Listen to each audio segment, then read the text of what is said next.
Saya melihat soal kehendak ini satu cabaran yang amat besar untuk kita merubah. Barangkali kerana Malaysia dalam proses transisi daripada satu bentuk generasi pra-merdeka dengan pasca merdeka. Kemudian satu generasi sebelum kita maju, era 80-an dengan selepas 90-an. Jadi ini barangkali proses kematangan yang sedang berlaku, yang mana kita lihat kalaulah institusi yang ada tidak berubah, dia tidak jadi lebih efektif daripada yang sepatutnya, dia akan obsolete. Dia akan ketinggalan zaman. Akhirnya credibility dia akan hilang. Yang ini yang saya cukup bimbang sebenarnya. Sekarang ni macam mana? Sebab persepsi di kalangan orang awam kan, orang melihat bahawa mufti ini adalah tukang baca doa di masjid dan untuk tanya hal haram je. Ini maksudnya hukum mandi junub waktu ni macam mana. Adakah ini dah berubah atau masih di tahap ini persepsi di kalangan orang awam? Persepsi sebegini yang sebenarnya institusi mufti itu sendiri mesti merubah. Dia bukan kerja dia hanya cari di mana tempat nak baca doa. Tidak. Barangkali kalau nak baca doa sekalipun, dia kena pada kedudukan yang paling tinggi sekali, yang menunjukkan haibah kerajaan berkenaan. Takat baca doa yang biasa peringkat kampung ke peringkat daerah, bagilah banyak orang lain boleh buat perkara berkenaan. Masa mufti itu sendiri sepatutnya digunakan untuk mengkaji, menyelidik, bercampur dengan masyarakat, memahami apa yang sedang berlaku di dalam masyarakat. Baru dia boleh bagi nasihat yang baik. Saya nak sebut satu perkara tentang soal halal haram dan sebagainya.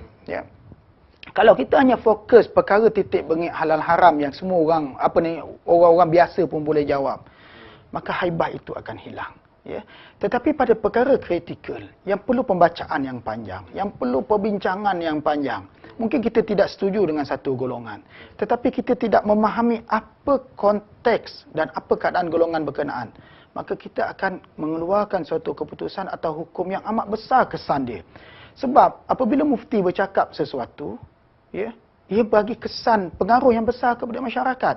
Dan mufti itu sendiri dia kena ingat, setiap kali dia bercakap suatu hukum, sebenarnya dia bercakap bagi yang maha kuasa. Dia bercakap tentang hukum hakam, yang mana kalau dia silap, Allah akan persoalkan pada hari kiamat nanti. Kalau dia tidak jujur dalam menjelaskan hukum hakam, hari kiamat nanti juga Allah akan persoalkan dia. Ini bukan soal kepentingan kedudukan atau jawatan. Diam pun, sebagaimana disebut oleh sebahagian ulama, orang yang berdiam daripada menyatakan yang hak itu adalah umpama syaitan yang bisu. Ini yang jadi masalah yang amat besar sebenarnya. Kalaulah diam itu ditafsirkan sebagai bersetuju, itu lagi berbahaya. Tetapi usaha ke arah perubahan itu mesti dilakukan. Kadang-kadang sebagaimana yang ramai kita tahu, orang lebih suka untuk kita berbincang di dalam bilik yang tertutup. Tetapi kalau kita lihat dalam Islam mengajar peringkat-peringkat maratib ingkarul mungkar, peringkat-peringkat macam mana kita mencegah kemungkaran. Kalau kita lihat bahawa dengan bercakap itu boleh merubah, kita perlu bercakap. Kalau dengan kuasa boleh merubah, baru kita gunakan kuasa. Tetapi tanggungjawab untuk menegur, menasihat, ini tanggungjawab para ulama. Dia tidak boleh berdiam diri dengan hanya membiarkan penyalahgunaan kuasa berlaku, penyelewengan berlaku. Dia mesti melepaskan sekurang-kurangnya diri dia sendiri di hadapan Allah Ta'ala besok hari, bahawa dia sudah memberi nasihat. Soal orang ikut itu bukan urusan dia. Sebab tugas dia sebagai penasihat, sebagai orang yang memberikan pandangan. So, di masa dahulu kan kita lihat kalau menuju institusi mufti ni, dia tak ada struktur yang macam hari ni. Maksudnya dia bukanlah dia bayar gaji, dan dia juga adalah, bukan dia kata saya mufti, tapi dia lantik macam zaman Aisyah, dia sendiri orang menganggap dia mufti sebab tahunya dia hukum-hukum agama. Jadi perlu tidak dia bebas kongkongannya? Setakat mana yang dia perlu bebas? Di situ yang kita lihat kedudukan yang terbaik sebenarnya. Sepatutnya sebagaimana saya sebut tadi, golongan mufti ataupun golongan alim ulama adalah golongan profesional. Mereka sepatutnya tidak diikat dengan apa-apa ikatan dari sudut untuk memberikan nasihat dan pandangan. Sebagaimana kita lihat para hakim di mahkamah, yang mana tidak ada pihak yang boleh mempengaruhi mereka dalam membuat apa saja keputusan. Sebenarnya dalam Islam, hierarki hakim berbanding dengan mufti, mufti itu lebih tinggi daripada hakim. Sebab mufti yang menentukan hukum hakam. Ya, hakim yang melaksanakan hukum yang sudah diputuskan berkenaan. Kalaulah peringkat memutuskan itu, ya, tidak bebas daripada sebarang bentuk pengaruh, kuasa dan sebagainya, maka tak mungkin dia boleh memberikan suatu pandangan hukum ataupun undang-undang yang tepat dengan kepentingan awam. Jadi maksudnya kita boleh kata sekurang-kurangnya kedudukan mufti ni perlu menjadi salah kedudukan hakim sekarang, sekurang-kurangnya. Sekurang-kurangnya, dan sebenarnya di sebahagian negeri jawatan mufti adalah jawatan perlembagaan. Ya. Cuma barangkali ia tidak diwar-warkan ataupun tidak diletakkan di tempat yang sepatutnya. Sebagaimana di peringkat negeri kita tahu, ya, jawatan penasihat undang-undang dia bebas untuk memberi apa saja nasihat selagi mana ia berada dalam landasan undang-undang. Ya. Jadi sepatutnya mufti yang lebih tinggi daripada kedudukan itu, lebih mulia daripada kedudukan itu, bebas daripada semua pengaruh ini, ya, agar dia dapat melihat, ya, agar dia dapat menyumbang, ya, dengan kedudukan dan keadaan yang lebih baik ke arah pembangunan negara kita. Kalau lihat dari sudut model kan, ada negara yang model institusi mufti yang bagus atau macam mana? Atau yang start lihat terbaik tu di masa bila? Institusi yang dia, sebab jawatan ini wujud, ya, pada peringkat awal ini memang kita tak boleh nafikan ia adalah jawatan politik. Ya. Tetapi kita jangan lihat dari sudut konsep politik yang sempit. Ya. Kita mesti lihat dari sudut politik yang besar. Ya. Asalnya para khalifah dahulu mereka adalah pemerintah dan mereka juga mufti sebab mereka alim. Ya. Tetapi setelah itu, apabila berlaku pengkhususan bidang masing-masing, ya, maka diwujudkan jawatan berkenaan.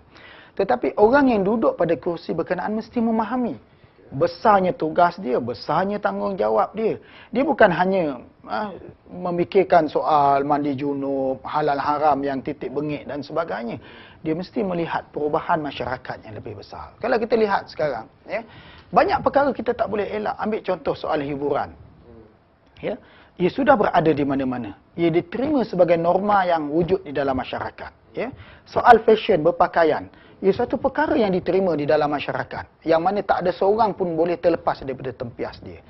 Jadi untuk melihat di mana letaknya agama, di mana relevannya agama, ya, orang yang terlibat itu mesti duduk dengan masyarakat itu sendiri, faham situasi masyarakat dia. Ya. Soal hiburan, hiburan mana yang kita nak labelkan sebagai halal ataupun haram. Ya. Sebab soal alat muzik itu sendiri, para ulama sendiri khilaf. Ya. Dan yang lebih penting lagi, alat muzik yang ada pada hari ini tidak wujud pada zaman mereka. Yang perlu kepada ijtihad yang baru. Jadi balik kepada konsep yang asal. Apakah hiburan itu dibenarkan oleh agama? Ya. Soal fashion pun begitu juga. Ya. Agama menentukan soal menutup aurat. Ya. Soal bagaimana kaedah dia menutup aurat, itu norma yang perlu dilihat balik. Bagaimana masyarakat menilai perkara berkenaan. Jadi sebab itu saya tengok, mufti dia tidak boleh duduk dalam bilik dia baca kitab seorang-seorang. Tidak. Dia mesti interact dengan masyarakat. Ya. Kalau kita lihat isu yang terkini sebagai contoh, orang menuduh pihak-pihak tertentu sebagai pluralisme. Ya. Even golongan yang berperjuangkan sunnah ataupun ajak balik kepada nas yang asal dituduh sebagai liberal dan sebagainya. Ustaz, sendiri dapat apa tuduhan? Saya dah tak tahu dah berapa banyak dah label yang dibagi. Ya, kalaulah saya boleh letak di sini, memang saya ingat penuh dah pakaian saya. Ya, pelbagai label sudah. Wahabi itu memang, ya, sejak dari dahulu lagi yang menyebabkan orang pelik. Orang, sebahagian kawan-kawan tanya, ustaz belajar kat mana? Saya kata saya belajar di Al-Azhar. Jadi ada yang tanya, kenapa ustaz boleh dianggap termasuk golongan Wahabi? Saya kata saya pun tak tahu. Ya, barangkali sebab di Al-Azhar dahulu saya attend kuliah, saya dengar apa yang syuyukh saya ajar, saya ikut apa yang mereka ajar. Sebagai contoh, fiqh perbandingan, kita memilih pandangan yang paling tepat, dalil yang paling kuat, dan itu yang saya ikut. Jadi kalau itu yang dikatakan sebagai Wahabi, itu saya tidak faham. Ya, sebab Al-Azhar mengajar murid-murid dia berpemikiran terbuka. Ya, banyak isu-isu yang di tanah air kita sendiri, para ulama Al-Azhar tak bersetuju. Tapi yang kita pelik, kenapa mereka yang lulusan Al-Azhar ini tidak selari dengan pemikiran syuyukh mereka yang berada, ya, profesor-profesor mereka yang berada di Al-Azhar di sana.